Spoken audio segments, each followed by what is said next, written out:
And did you know that in the mid-18th century, mass hysteria caused public executions of those believed to be vampires? Christine stopped reading and slowly looked up from her book. Perhaps the stranger wasn't so irritating after all. At least he seemed to have an interest in vampires, which was something. Actually, I've just completed a book about the history of vampires, she said. I was out in Los Angeles trying to get it published. Ah, any luck? Charles asked hopefully. Christine shook her head. I'm afraid there is little respect for women in the field of cryptozoology and the supernatural. Without a penis, I'm afraid I'm doomed to a life as an unpublished author. She stopped talking. She couldn't believe that she'd just said the word penis out loud, and to a complete stranger. Charles shook his head. That's a shame, Christine. I'd have been interested in reading your work, he said. In fact, he had been interested in reading her work for quite a while. Christine reached over and unlatched the plastic catch on her leather satchel. Reaching inside, she pulled out a thick stack of papers and reached across the aisle with it. Be my guest, she said. You don't have to read it now, obviously, since it's about 350 pages. She smiled awkwardly. Charles leaned over and took the papers from her hand. You can keep that copy.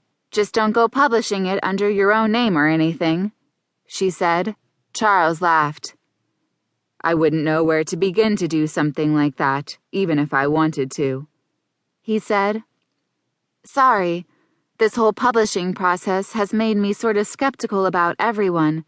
I'd appreciate knowing what you think of it after you read it, though, she said. Charles reached into the inside pocket of his suit jacket and pulled out a small silver case. The overhead lights, dim as they were, danced playfully over it as Charles popped open the lid. He slid out a clean white linen business card and offered it to Christine. Here's my card. That way you won't have to track me down, he said, snapping the case closed and returning it to his interior pocket. Thank you. I'd give you one of mine, but, well, I don't have any.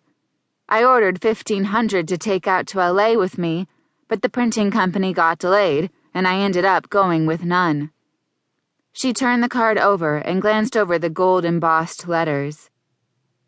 Charles V. Winston. What's the V for?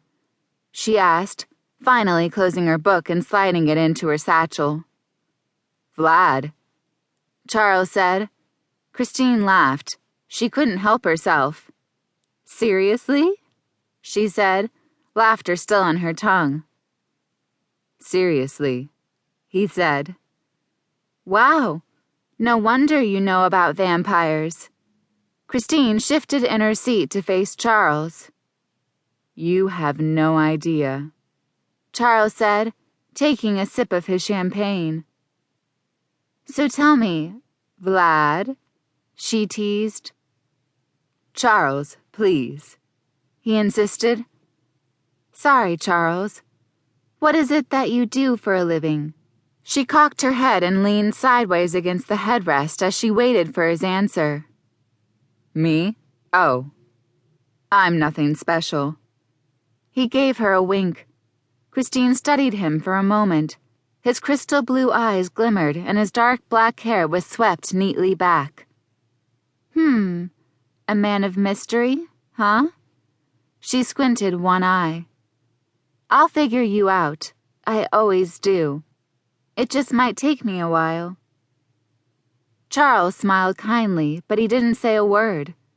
He hoped that she wouldn't.